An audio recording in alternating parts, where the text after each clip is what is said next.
उनके ही कंधों पर ये कल का भारत टिका हुआ है।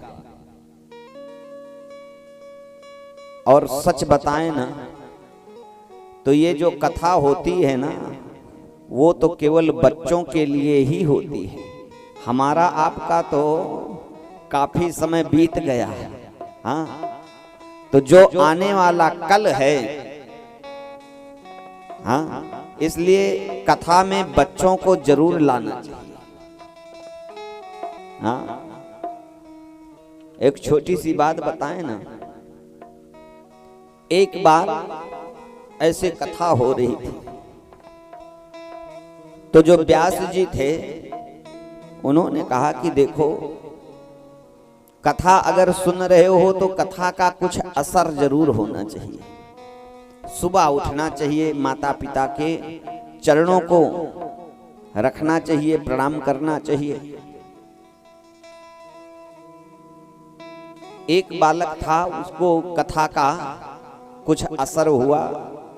सुबह 4 बजे उठ करके स्नान करके बढ़िया जय हनुमान ज्ञान गुण सागर जय कपीस तिहुँ लोक उजागर हनुमान चालीसा आदि पढ़ करके गया, माता पिता के चरणों में प्रणाम किया। माता पिता जी सो रहे थे। हाँ, दूसरे दिन माता पिता तो आए लेकिन बच्चा नहीं आया।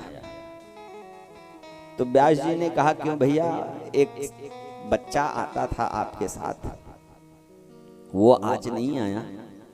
हाँ महाराज, वो नहीं आया। क्यों? कहा महाराज उसको नहीं लाए। आखिर क्यों नहीं लाए? महाराज क्या बताऊं, उसके ऊपर आपका रंग चढ़ने लगा था। व्यास जी ने कहा मतलब? कहा मतलब महाराज, आप कथा में कहते थे कि सुबह उठ जाना चाहिए, ब्रह्म बेला में उठ करके स्नान करके पूजा पाठ करके माता पिता को प्रणाम करना चाहिए। महाराज क्या बताऊं, सुबह 4 बजे उठ गया, स्नान करके पूजा पाठ किया और हम लोग तो बिस्तर पे सो ही रहे थे और जा करके रजाई खींच करके माताजी प्रणाम, पिताजी प्रणाम।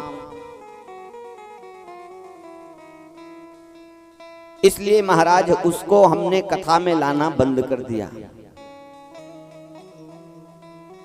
तो व्यास जी ने कहा कि आपने उसको कथा में लाना बंद कर दिया, लेकिन आप क्यों आ रहे हो?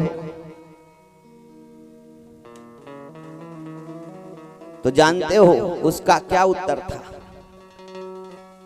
उसने कहा, महाराज अब तुम्हारी बातों का असर हमारे ऊपर होगा।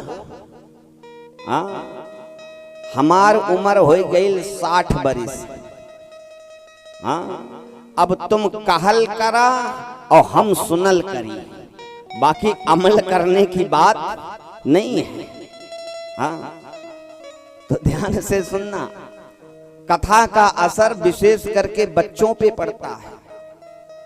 अच्छा, अगर कथा का असर ना पड़ता ना तो जो आप लोग कथा में बैठे हो ना, अगर आपके माता पिता आपको सत्संग जीवन में ना कराए होते तो आज यहाँ कथा में आप लोग बैठते ना।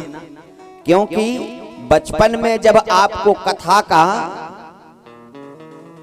लत लग गई ना तो ये छूटने वाली नहीं है।